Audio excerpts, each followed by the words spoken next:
E-PG पाठशाला में आपका स्वागत है। मैं प्रोफेसर रामचंद्र भारतीय भाषा केंद्र जवाहरलाल नेहरू विश्वविद्यालय में कार्यरत हूँ। आज हम आपसे दलित साहित्य प्रश्न पत्र के अंतर्गत डॉक्टर तुलसीराम की आत्मकथा मुर्दहिया पर चर्चा करेंगे। इस पाठ के अध्ययन के उपरांत आप भारतीय सामाजिक संरचना की विविधता, जड़ता और विषमता परक जीवन को समझ सकेंगे।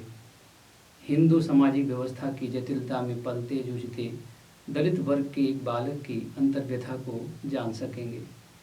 शिक्षण तंत्र में व्याप्त जातिगत भेदभाव की मानसिकता को परख सकेंगे। लोक जीवन की विविध छवियों और सामाजिक सच्चाइयों की पड़ताल कर सकेंगे। साथ ही समता परक समाज की आवश्यकताओं को समझ सकेंगे। डॉक्टर तुलसीराम जी की आत्मकथा मुर्दहिया सिर्फ उनकी एक आत्मकथा नहीं है, बल्कि उनके गांव की, उनके समाज की, उनके आसपास पसरी हुई तमाम जातियों में रहने वाले लोगों की उस धरती की आत्मकथा है जहां पर आम जनजीवन उस आम जनता की तरह न होकर के बहुत ही कष्टमय जीवन जीने वाला समाज है, जिसकी अंतर्व्यथा, जिसकी कथा, बल्कि जिसकी आर्तनाद शायद साहित्य के किसी कोने में भी सुनाई नहीं दी। डॉक्टर तुलसीराम की मुर्दहिया को पढ़ने के बाद आप महसूस कर सकते हैं कि डॉक्टर तुलसीराम ने जिस तरह का जीवन जिया, जिस तरह का उनका परिवार था, जिस तरह का उनका समाज था, जिस जात में उनका जन्म हुआ, जिस तरह के स्कूली परिवेश में उनकी शिक्षा दीक्षा हुई, जिस तरह से स्कूली जीवन से निकल करके कॉलेज के जीवन तक पहुंचने की जो उनकी यात्रा है, वह बहुत अद्भुत ही नहीं बल्कि बहुत ही हृदय विदारक है। एक ऐसा व्यक्ति, एक ऐसा बालक जो बचपन में बच्चों के साथ बाल मन के साथ खेलता हो, आगे जीवन में आने वाली कल्पनाओं को अपने ढंग से संजोता हो, वैसे बालक तुलसीराम जी अपनी आत्मकथा में नहीं दिखाई देते हैं। यह मुर्दहिया उस गांव की आत्मकथा बन जाती है जहाँ पर हमारे किसी समाजशास्त्री की, किसी राजनीति शास्त्री की, किसी ऐसे साहित्यकार की भी नज़र नहीं पड़ी हो कि आखिर में वह गांव ऐसा क्या था जो कहा जाना चाहिए था, सुना जाना चाहिए था, समझा जाना चाहिए था। आज हम बहुत विस्तार से इस पर चर्चा करेंगे। डॉक्टर तुलसीराम जी का जन्म 1 जुलाई सन 1949 ईस्वी को आजमगढ़ जिले में धर्मपुर नामक गांव में हुआ था। उनके पिताजी 5 भाई थे। उन 5 भाइयों में सबसे छोटे उनके पिताजी थे। 12 गांव जो चमारों का गांव था, उनके बड़े पिताजी जो उनके ताऊ थे, वो उसके चौधरी थे। ऐसे परिवेश में ऐसा लगता है पढ़ते हुए कि जैसे बड़े संपन्नता हो, एक चौधरी होना एक बड़ी बात हो, लेकिन जो विपन्नता थी, जो गरीबी थी, वह अपनी उसी तरह से थी जैसे गांव के दूसरे लोगों में थी। डॉक्टर तुलसीराम जी अपनी आत्मकथा में उस गांव के आसपास की संस्कृति के बारे में, उस गांव के आपसी संबंधों के बारे में, स्त्री पुरुष संबंधों के बारे में, एक जात से दूसरी जाति के संबंधों के बारे में बहुत बेबाकी से, बड़ी सहजता से उन बातों को कहते हैं जो शायद हमें किसी दूसरी पुस्तक में पढ़ने को नहीं मिलेगी। आइए हम विचार करें कि ऐसा हमारा समाज ऐसा क्यों है कि बिना जाति की कोई बात शुरू नहीं होती। साहित्य में जाति की बात करते हुए खुद भी बहुत अजीब सा लगता है कि हम इतनी आज़ादी के इतने वर्ष बाद भी हमारा भारतीय समाज जाति से मुक्त नहीं हो सका। डॉक्टर तुलसीराम जी का जन्म ऐसे ही भारतीय सामाजिक संरचना में जो हिंदू व्यवस्था है उसके भीतर तमाम वर्णों जातियों में बटे हुए समाज के अंतर्गत डॉक्टर तुलसीराम जी का चमार जाति के एक परिवार में जन्म हुआ था। यह कहना ही अपने आप में बहुत ही दर्द और पीड़ादायक का आभास कराता है। डॉक्टर तुलसीराम ने जो अपने गांव के बारे में, अपने परिवार के बारे में, अपनी माँ के बारे में, पिता के बारे में, अपने ताऊ के बारे में, अपने उस आसपास जीने वाले तमाम जातियों के लोगों के बारे में जो बताया है, वह एक ऐसा वृतांत है। उस वृतांत के पीछे की छुपी हुई जो सामाजिक संरचना की, जो सामाजिक विषमता की, आर्थिक विषमता की, बल्कि मैं कहूँ कि आज़ाद भारत की जो तस्वीर डॉक्टर तुलसीराम जी रखते हैं, क्योंकि 1949 में देश आज़ाद हो गया था और 1949 के बाद जो एक सपना था भारत में बसने वाले लोगों का, वह सपना शायद तुलसीराम जी अपने जीवन काल में उन सपने को साकार होता हुआ नहीं देखते हैं। एक ऐसी तस्वीर खींचते हैं अपनी आत्मकथा में जो सभी वर्ग के लोगों को सोचने के लिए विवश कर देती हैं चीज़ें, और हम सभी को निश्चित तौर पर इस आत्मकथा को पढ़ते हुए उन बिंदुओं पर उन विचार करना चाहिए जो तुलसीराम जी के जीवन से जुड़ी हुई हैं, जो उन्होंने जिस समाज के बारे में, जिस सभ्यता के बारे में, जिस राजनीति के बारे में, जिस अपनी जीवन यात्रा के बारे में बता रहे हैं, वह शायद हम सब उन चीज़ों से अछूते रहे होंगे। बहुत सारे लोग जानते भी होंगे, कुछ कम जानते होंगे, लेकिन निश्चित तौर पर उस पर चर्चा करना एक बहुत ही साहित्यिक ढंग से एक समीचीन बात होगी कि आज के दौर में हम बात पे बात कर रहे हैं, क्योंकि वह समाज आज भी किसी न किसी रूप में बदला नहीं है। डॉक्टर तुलसीराम ने अपनी आत्मकथा में अपने बचपन की व्यथा को बताते हुए यह स्पष्ट करते हैं कि किस तरह से उनके साथ घर के भीतर अपमान कनवा कहा किया जाता था। बचपन में चेचक हो जाने की वजह से उनकी एक आंख चली गई थी, और एक आंख चले जाने की वजह से उनकी एक आंख दबी रहती थी। लोग उनको घर में कनवा कहकर बुलाते थे। उनको एक अपशकुन का पर्याय मान लिया गया था। यह जो अपशकुन है वह एक सभ्यता और संस्कृति की देन है जो लोगों को उपेक्षित करती है, लोगों को अपमानित ढंग से देखा जाता है। तुलसीराम जी उस परिप्रेक्ष्य को अपने घर के भीतर पहली बार, उनका जैसे बचपन कहीं खो गया हो, उस अपमान में अपने परिवार के भीतर ही उसको जीते हैं। और इतनी बड़े विश्वविद्यालय, जवाहरलाल नेहरू विश्वविद्यालय में पहुंचने के बाद जब इतने अरसे बाद उस व्यथा को लिख रहे हैं, तो निश्चित तौर पर एक बाल मन की ऐसी कचोट है, एक ऐसी व्यथा है जिसको हमें जानना चाहिए, और उस व्यथा से उस समाज को जो आज भी ऐसे तरह की अपशगुन से जीने वाले लोग हैं उनसे मुक्त करा सकें। डॉक्टर तुलसीराम जी अपने परिवार के साथ साथ जब उनका स्कूली जीवन शुरू होता है, स्कूली जीवन में भी बहुत अद्भुत है और बहुत ही अस्पृश्यता और छुआछूत से भरा हुआ उनका समय है।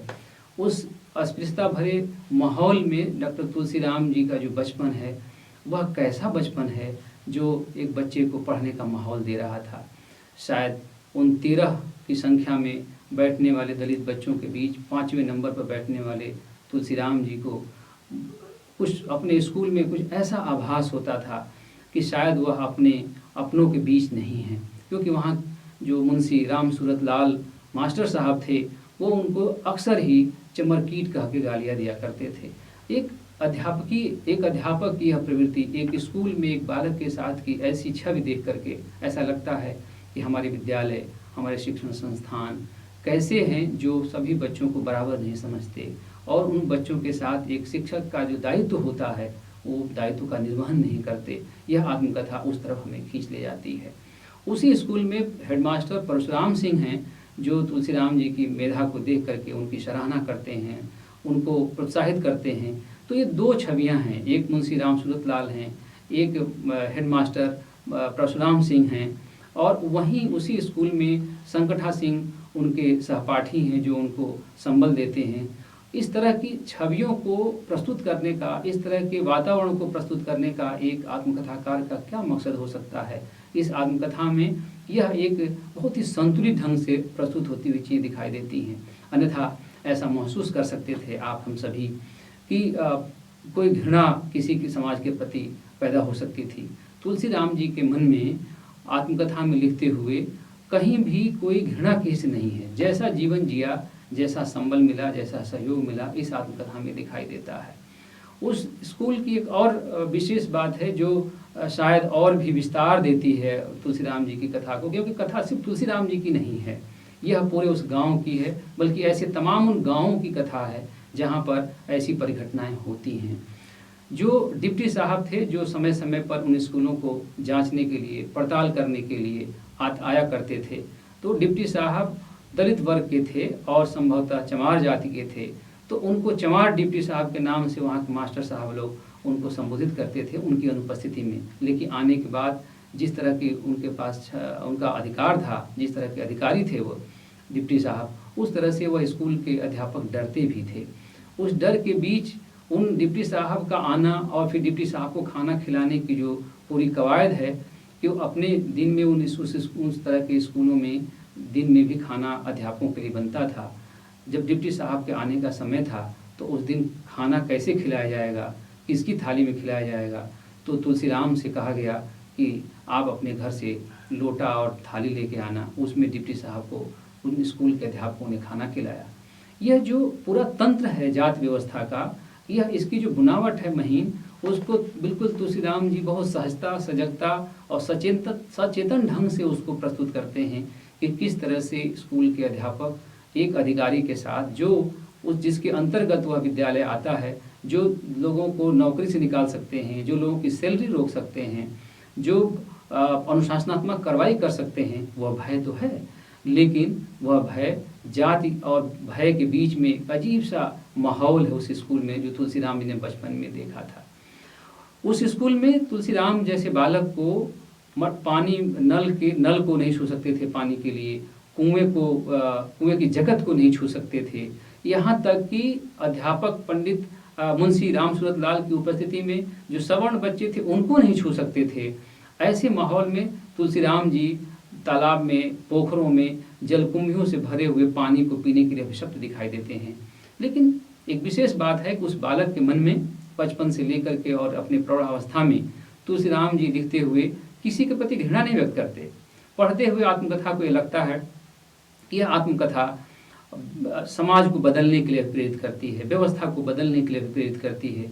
वह किसी एक व्यक्ति, किसी जात, किसी एक धर्म का दोष नहीं, बल्कि पूरी की पूरी जो सामाजिक व्यवस्था है, जो इसको हम हिंदू व्यवस्था कहते हैं, जिसको धर्म कहना थोड़ा सा एक अजीब तरह का लगेगा कि कौन सा धर्म है, कौन सी सांस्कृतिक व्यवस्था है, कौन सी विरासत है यह, जिसमें इस तरह के बालक को जीने के लिए अभिशप्त रहना पड़ता है। तो तुलसीराम जी का जो स्कूली जीवन है वह बहुत ही विषमतापरक है, वह छुआछूत अस्पृश्यता से भरा हुआ है, वह अपमानजनक है। उनसे जो अध्यापक बर्ताव करते हैं उसका वर्णन मिलता है।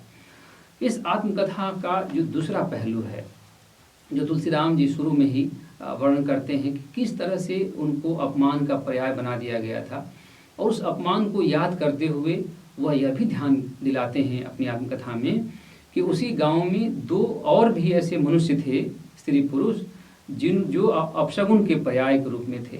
एक थे जिनका ब्याह नहीं हुआ था, जिनके कोई वंश नहीं था, वे थे जंगू पांडे, और दूसरी थी विधवा पंडिताइन, उनकी भी कोई संतान नहीं थी। ये दो ऐसे व्यक्ति थे जो ब्राह्मण समाज के लोग थे, लेकिन यह भी अपशगुन के पर्याय के रूप में थे।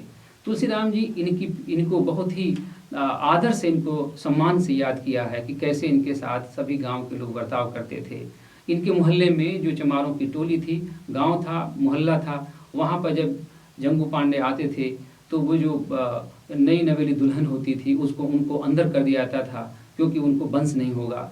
इस तरह से जो परंपरा है और जिस तरह का अंधविश्वास है, उससे पूरा का पूरा यह आत्मकथा हमें उस तरफ ले जाती है जो अंधविश्वास से मनुष्य को मनुष्यतर, मनुष्य को इंसान की तरह से नहीं समझना, उसको एक ऐसा व्यक्ति की तरह से, एक ऐसे समाज की तरफ धकेल देना जो कहीं भी मानवीय नहीं लगता है। जो उस आत्मकथा में अंधविश्वास है वह बहुत ही रोचक है, बहुत ही पीड़ादायक है। अंधविश्वास इतना ज़्यादा है, और उस अंधविश्वास में भूत प्रेत हैं, टोना टोटका है, जादू टोना है, और इनके बीच पलते तमाम वे लोग हैं। बल्कि उसमें अपने दादाजी के बारे में तुलसीराम जी बताते हैं कि उन्होंने उनको भूतों ने मारा था। इस तरह की कहावतों को तुलसीराम जी, इस तरह घटनाओं को जो गांव के लोग सुनाते हैं, बचपन से सुनते चले आ रहे हैं, जो उन्होंने अपने दादाजी को देखा नहीं था, तो उनके मन में एक अजीब तरह का आतंक और भय बचपन से ही व्याप्त हो गया था। इसीलिए बड़े होकर के तुलसीराम हमेशा ही उस अंधविश्वास के खिलाफ, उस जड़ता के खिलाफ, उस धर्मांधता के खिलाफ हमेशा लिखते और बोलते रहे थे। अंधविश्वास के संदर्भ में भी जो सामाजिक संरचना को मजबूती प्रदान करती हैं चीज़ें, वह इस साजिश को आप समझने की कोशिश कीजिए कि शायद जो सामाजिक वैमनस्य का जो ताना बाना है, जो अंधविश्वास है, जो भूत प्रेत हैं, जो जादू टोना है, जो तमाम तरह की बलि की प्रथाएं हैं, जो एक दूसरे को चुड़ैल की तरह से चुड़ैल कह करके अपमानित करने की जो प्रवृत्ति है, दरअसल आप खुद भी सोचें कि ऐसा एक दो दिन में नहीं, ऐसा बनाने के पीछे कोई रणनीति रही होगी। क्योंकि वह रणनीति सामाजिक संरचना को और पुख्ता करती है। कौन सी सामाजिक संरचना? जो विषमता पर आधारित है, जाति पर आधारित है, जो लोगों को मनुष्य नहीं समझती बल्कि जातियों के खानों में बांट देती है, इतनी खाई पैदा कर देती है कि एक समाज दूसरे समाज से, एक जात दूसरे समाज से बिल्कुल अलग थलग दिखाई देते हैं। कैसा राष्ट्र है यह, कैसा देश है यह, ऐसे राष्ट्र की निर्मिति कैसे होगी? डॉक्टर अम्बेडकर ने इसीलिए इन्हिलेशन ऑफ कास्ट लिख करके जाति प्रथा उन्मूलन की बात कही थी। ये जाति प्रथा उन्मूलन के बिना हमारी सामाजिक व्यवस्था, हमारा देश एक ऐसा राष्ट्र नहीं बन सकता जो जिसकी कामना सभी महापुरुषों ने देश में की होगी। डॉक्टर अम्बेडकर ने पार्लियामेंट के अंदर उन्होंने सोशल डेमोक्रेसी की बात की थी और यही सामाजिक लोकतंत्र है, उस अलोकतांत्रिक समाज ही के भीतर तुलसीराम जी का जन्म हुआ। वही जीवन भर भोगते रहे और निरंतर उस पर लिखते रहे। जो अगला पड़ाव तुलसीराम जी का है अपने शिक्षा को लेकर के, जो घर और घर के बाहर उनकी शिक्षा को लेकर के तमाम तरह की बातें इस आत्मकथा में दिखाई देती हैं।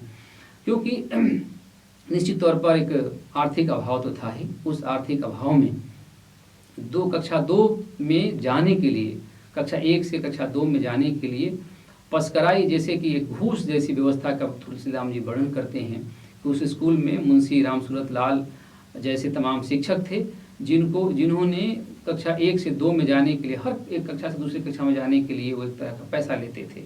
जबकि लगभग उस समय ऐसी व्यवस्था तुलसीराम जी लिखते भी हैं कि फीस माफ़ हो चुकी थी, फिर भी एक दूसरी क्लास में जाने के लिए घूस लेने की प्रवृत्ति चल रही थी और बहुत मुश्किल से 5 रुपए की व्यवस्था करके कितना झगड़ा उनके परिवार में हुआ। उनके जो बीच वाले चाचा थे, नगर चाचा, वो बहुत ही गुस्सैल थे, बात बात पर गाली देते थे, इनको बात बात पर कनवा कहते थे।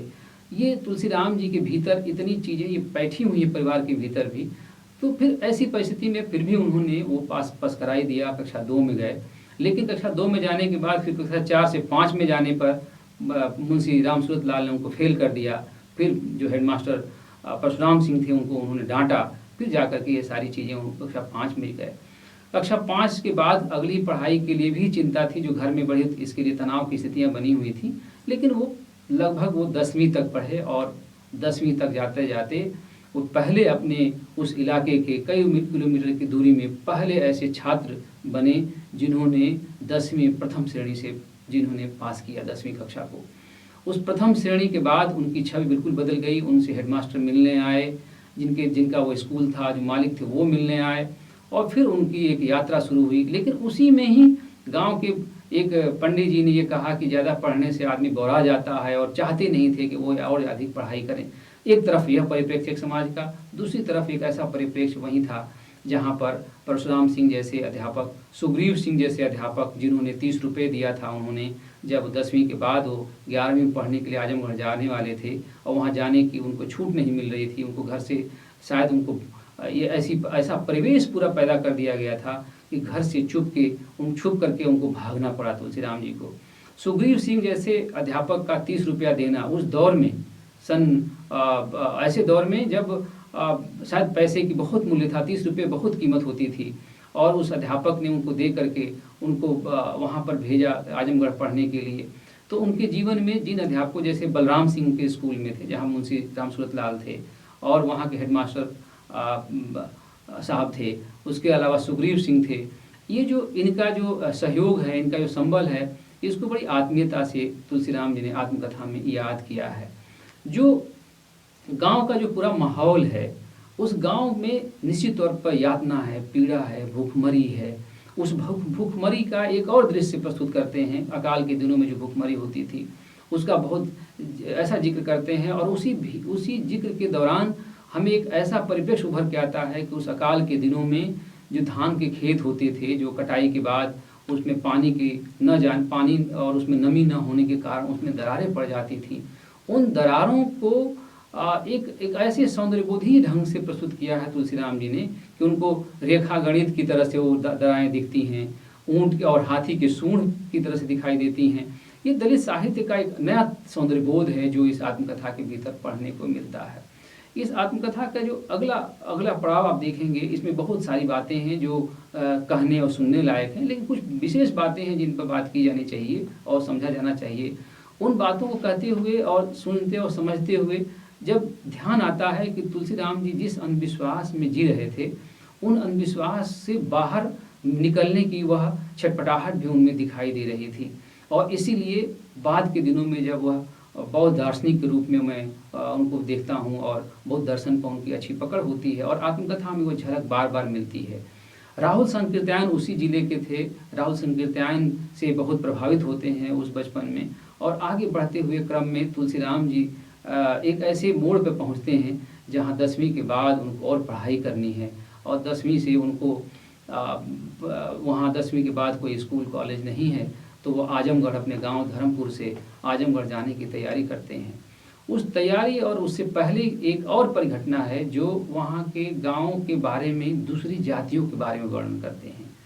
आजमगढ़ जाने से पहले का जो समय है, उसी दौरान के बीच में उनकी आत्मकथा में एक ऐसा वर्णन मिलता है जहाँ पर उस वर्णन में मुसहरों के जीवन के बारे में बात करते हैं, नटों के बारे में बात करते हैं। ये दो ऐसे समाज के लोग हैं जो बहुत ही विपन्न स्थिति में जी रहे हैं, और मुसहरों के बारे में बात करते हैं। जो मुसहर जाति है उनकी गरीबी के बारे में जिक्र करते हुए बताते हैं कि वह शादी ब्याह में जो पत्तल जिस पर भोजन करने के लिए दिया जाता है, उन पत्तों से बुनाई करने वाले वो जातियाँ, वही उनका पेशा था और वही उनकी रोजी रोटी का माध्यम था। उन पत्तों के बुन करके और उन पत्तों के पैसे से ही, उन पत्तलों से ही पैसे से ही वो अपना जीवन निर्वाह कर सकते थे। रोचक और बहुत ही एक पीड़ादायक घटना का जिक्र करते हैं कि शादी ब्याह के समय उन्हीं पत्तलों में जो बाराती लोग खाना खाते थे, उन खानों उन पत्तलों में जो खाना बच जाता था, जो जूठन होती थी, उन जूठन को समेट करके वे मुसहर समाज के लोग अपने बच्चों के लिए वह ले आते थे। यह पढ़ करके, यह देख करके ऐसा लगता है कि हम कैसे भारत में, कैसे समाज में जी रहे थे आज़ादी के बाद भी, और क्यों नहीं किसी की नज़र पड़ी। उसमें तुलसीराम जी बताते हैं कि कोई भी राजनीतिक व्यक्ति, कोई भी समाज सेवी, उनकी नज़र उन मुसहर समाज पर नहीं पड़ी थी। तुलसीराम जी की आत्मकथा ऐसे प्रसंगों को प्रस्तुत करके बहुत बहुआयामी परिप्रेक्ष्य इस आत्मकथा को बना देती है। इसलिए यह आत्मकथा वह व्यक्ति की आत्मकथा न रह करके वो उस धर्मपुर नहीं बल्कि पूरे एक भारतीय समाज का ऐसा खाका रच देती है जहाँ पर विषमता की तमाम खाइयाँ हैं। ऐसे ही नटों के समाज, नट समाज के बारे में वो जिक्र करते हैं कि वहाँ पर एक ऐसा नट समाज जो घुमंतु जात थी और उनके गांव में आके उसी मुर्दहिया स्थली पर आके बस गई थी जंगल में, और उनका पूरा एक परिवार था। 3 लड़के थे, उनकी बहुएं थीं, 2 बेटियां थीं, और उनके परिवार की आर्थिक तंगी इतनी ज़्यादा थी कि उनके जीवन यापन का कोई रास्ता नहीं था। उन्हीं के बीच तुलसीराम जी उनकी नटों के उस नट परिवार में दो युवतियाँ हैं, जो लड़कियाँ हैं, उनके दैहिक शोषण की अभी जिक्र करते हैं कि कैसे उनका शोषण होता है। ये कौन सा परिप्रेक्ष्य है जो हमारे किसी साहित्य में, हमारे किसी ऐसे समाजशास्त्री की नज़र में ये चीज़ें नहीं पड़ी होंगी। तमाम तरह की हमारे यहाँ शोध हुए होंगे, लेकिन उतने समय पहले जिस वक्त का जिक्र तुलसीराम जी कर रहे हैं, उस समय इन बातों को, इन घटनाओं को और इन यातनादायी परिप्रेक्ष्य को देखते हुए ऐसा लगता है कि तुलसीराम जी एक व्यक्ति नहीं बल्कि एक दार्शनिक की भूमिका में अपनी बातों को कहने की। मुर्दहिया में एक ऐसी घटना का जिक्र है जो शायद साहित्य किसी कृति में वो मिलता नहीं है।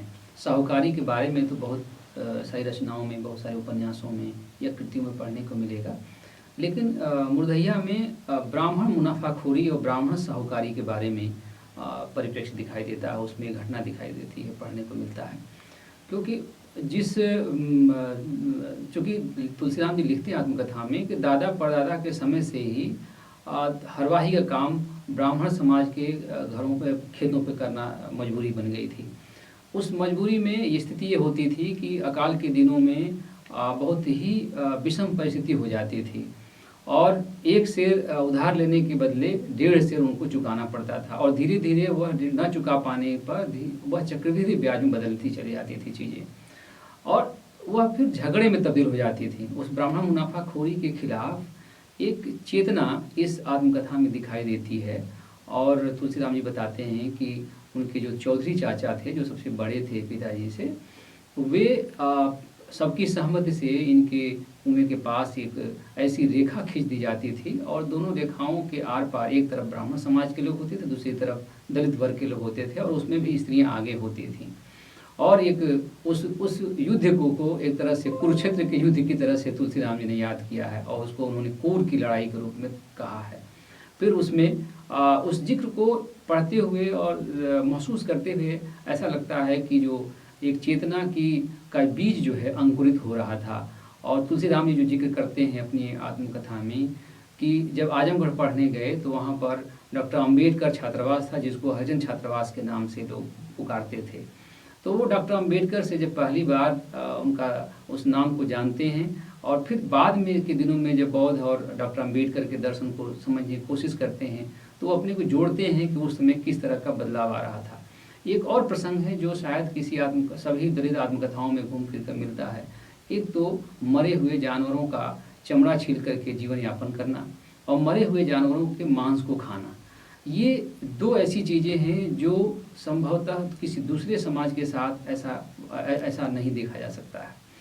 यहीं पर यह प्रश्न उठता है कि हम कैसे समाज में, कैसे देश में, कैसी संस्कृति में, कैसे धर्म में जीते हैं जो उसी समाज, उसी धर्म, उसी संस्कृति के भीतर एक ऐसा समाज है जो मरे हुए जानवरों के चमड़े को छील करके अपना जीवन यापन करता है और भोजन न होने की वजह से उनके मरे हुए जानवरों के मांस को खाने के लिए अभिशप्त है।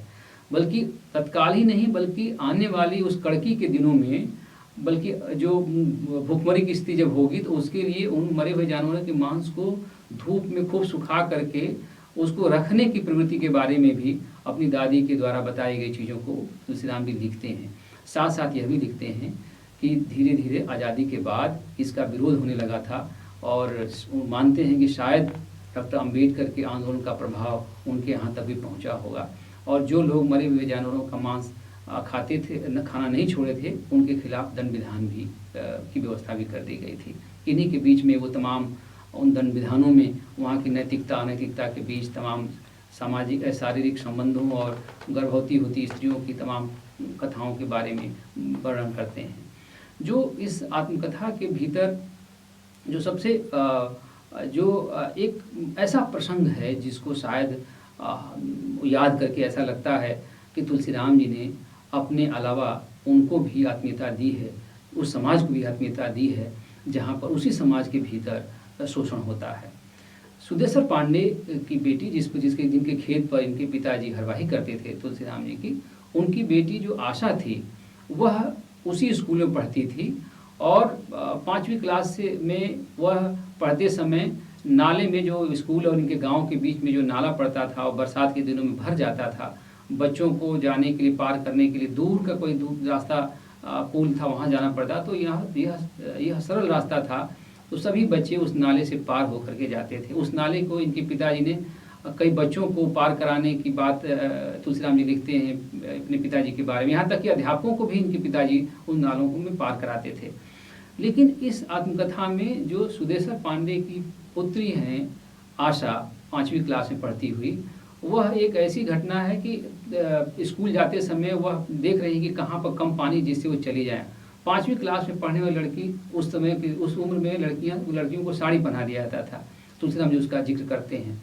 तुलसीराम जी ने जब देखा तो उस लड़की को, आशा को, उन्होंने अपने कंधे पर बैठा करके नाला पार करा दिया। दूर उस नाले के उस पार दूर ब्राह्मण समाज के लड़के उस दृश्य को देखने के बाद आशा के पिताजी को बताए और फिर उस लड़की का स्कूल आना जाना बंद हो गया। तुलसीराम जी याद करते हैं कि मेरे जैसा व्यक्ति, अपनी आत्मकथा में बहुत ही एक मार्मिक प्रसंग है, याद करते हैं कि मेरे जैसा व्यक्ति गुलाम की तरह से जी करके इतने बड़े विश्वविद्यालय में प्रोफेसर बन सकता है, तो वह लड़की जो उस ऐसे वर्ग और समाज की थी, अगर उसको पढ़ने की छूट मिली होती तो आज वो कहाँ होती। क्योंकि उस घटना के बाद आशा को स्कूल जाना मना कर दिया गया और उसको जल्दी जल्दी ब्याह कर दिया गया। इस तरह के दमन और शोषण की बचपन की कथाएं तुलसीराम जी को याद हैं और इन चीज़ों को बताते हुए उन प्रसंगों के साथ बड़े भावुक हो जाते हैं। उसी गांव में चिट्ठी पढ़ने की, और तुलसीराम जी की पढ़ाई शुरू हुई थी चिट्ठी पढ़ने की, पढ़ाने के लिए सिर्फ चिट्ठी तुलसीराम जी पढ़ेंगे। और जो जूट मिल में कलकत्ता में गए हुए जो मजदूर के रूप में गए थे इनके गांव के लोग, उनकी जो पत्नियां बीवियां जो गांव में थी, उनके लिए जो पत्र आते थे तुलसीराम जी उसको पढ़ते थे। तो पत्र लिखने और पत्र पढ़ने के बारे में तमाम परिघटनाएं इस आत्मकथा के भीतर हैं, वह बहुत विस्तार से उस पर बातें हो सकती हैं। लेकिन उसमें प्रसंग यह है कि जो वियोगावस्था है एक स्त्री की अपने पति से दूर होने की, तुलसीराम जी उसको कैसे लिखते हैं, कैसे पढ़ते हैं, कैसे सुनाते हैं, कैसे इतने दिनों बाद उन चीज़ों को संरक्षित करते हैं। जो शब्दावलियाँ हैं भोजपुरी की, और बल्कि शब्दावलियाँ सिर्फ इस चिट्ठी में ही नहीं बल्कि उस पूरे गांव की जो में बोली जाने वाली भोजपुरी क्षेत्र में जितने शब्द हैं, चाहे वह धान के खेतों में काम करते समय आषाढ़ के दिनों की बात हो, चाहे अंधविश्वास के समय की वो शब्दावलियाँ हों, एक बड़ा शब्दकोश जैसे इस आत्मकथा के भीतर हमें बनता हुआ दिखाई देता है। अब इस आत्मकथा को पढ़ने के बाद हम अगर इन आत्मकथा को एक संक्षेप में, एक सारांश के तौर पर समझने की कोशिश करें तो इस आत्मकथा में सिर्फ इतनी ही बातें नहीं बल्कि राष्ट्रीय अंतर्राष्ट्रीय राजनीति के बारे में भी जिक्र इस आत्मकथा में मिलता है। जो राजनीतिक पार्टियां हैं उन राजनीतिक पार्टियों के नेताओं के बारे में, उन पार्टियों की विचारधारा के बारे में तुलसीराम जी लिखते हैं। जो संस्कृति है, जो उस तरह का धर्म है, जो कला है, लोक कला है, और लोक कला के संदर्भ में ये अलग अलग जातियों के जो गीत हैं, उनके जो वाद्य यंत्र हैं उनका जिक्र करते हैं। और उन जो बिरहा गाया जाता है, बिरहा में बल्कि जो सामाजिक जो विसंगतियां हैं उस गाने में सुनाया जाता है, गाया जाता है। जो नट समाज के लोग आल्हा गाते हैं और जो ढोलक बजाते हैं उनका जिक्र मिलता है। चूड़िहारिन और चूड़िहारों का जिक्र है, जो हींग बेचने वाले हैं उनका जिक्र है। ऐसे लोक जीवन में आने वाले फक्कड़ बाबा, लक्कड़ बाबा, तमाम बाबाओं की कथा है इसमें। तो यह आत्मकथा, तमाम इस आत्मकथा के भीतर लोक रंग व्याप्त है जिसको बहुत विस्तार से पढ़ा और समझा जाना चाहिए, जो शायद किसी और आत्मकथा में पढ़ने और सुनने को नहीं मिलेगी। जो इसमें इस आत्मकथा की जो अनुगूंज है वह बेसिकली मूलतः सामाजिक परिवर्तन और समतापरक भारत के सपने की अनुगूंज है। और वह अनुगूंज ऐसी है जो जाति विहीन, अहिंसा परक, प्रेम और मैत्रीपूर्ण समाज की स्थापना के लिए हमें अभिप्रेरित करती है। और शायद डॉक्टर तुलसीराम जी का सपना भी यही रहा हो। मुर्दहिया का फलक इतना विस्तृत है कि हम इसको अगर संक्षेप में कुछ बिंदुओं के आधार पर बात करें तो बातें ये हैं मुख्य रूप से कि लेखक की जो घरेलू पारिवारिक स्थितियां हैं और टूटता बिखरता जो बाल मन है उसकी सच्चाई इस आत्मकथा में हमें पढ़ने को मिलती है।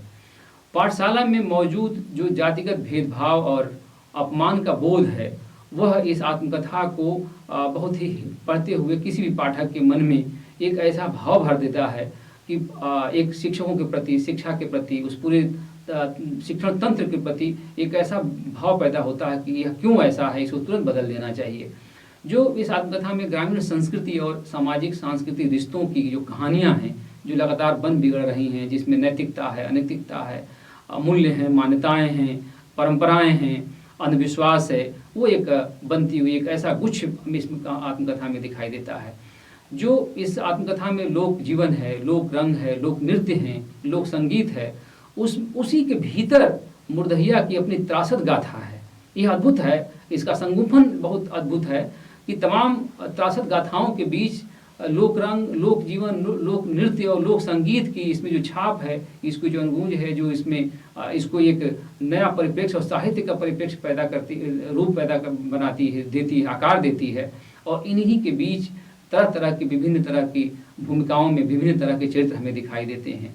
मुर्दहिया में जो अंधविश्वास है, कर्मकांड है, धर्मांधता है, भूत प्रेत है, टोना टोटका है और बलि के नाम पर किया जाने वाला वध है, चाहे वह सुअर हो, छौना हो, बकरी हो, उसकी जो कराहती, कलपती, दर्दनाक चीखें हैं उसकी अनुगूंजें भी आत्मकथा में मुर्दहिया में दिखाई देती हैं। इस आत्मकथा मुर्दहिया में बौद्ध धर्म, बौद्धकालीन भारत और बौद्धों के प्रति नफरत जिस तरह का एक ऐतिहासिक दस्तावेज की तरह से तुलसीराम जी इसमें प्रसंगवश उन पक्षों को रखते हैं। ग्रामीण क्षेत्र में मौजूद और जो बदलती धार्मिक राजनीतिक स्थितियां हैं उसकी बानगी भी बहुत बारीकी से तुलसीराम जी प्रस्तुत करते हैं मुर्दहिया में। इस जो उस इलाके की, उनके गांव की जो गरीबी है, भूखमरी है और एक जो आर्थिक विषमता परक जो समाज है उसमें दलित और गैर दलित व्यक्तियों के बनते बिगड़ते संबंध भी, उनके अंतर संबंध भी दिखाई देते हैं। स्त्री पुरुष संबंध, नैतिकता, मूल्य और सामाजिक मान्यताओं का जो यथार्थपरक रूप है वह भी इस आत्मकथा में हमें पढ़ने और देखने को मिलता है। लोक भाषा और लोक कला की तो अद्भुत प्रस्तुति इस आत्मकथा में है, जिसको आत्मकथाकार ने बहुत विस्तार दिया है। आत्मकथाकार की एक वैचारिकता की निर्मित भी मुर्दहिया में होती है।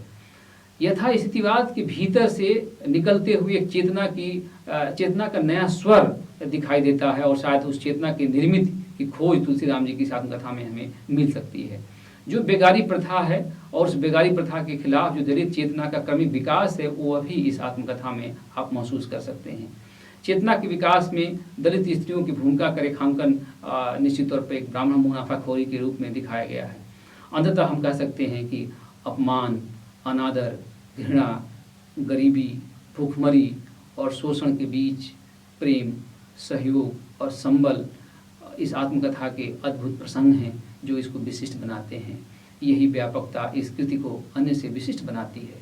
ये आत्मकथा मात्र तुलसीराम की आत्माभिव्यक्ति नहीं है, बल्कि भारतीय हिंदू सामाजिक संरचना में वैषम्यपूर्ण जीवन जीने वाले लोगों की भी आत्माभिव्यक्ति है। हिंदी भाषा और साहित्य के विकास में मुर्दहिया का अमूल्य योगदान निश्चित तौर पर रेखांकन योग्य है।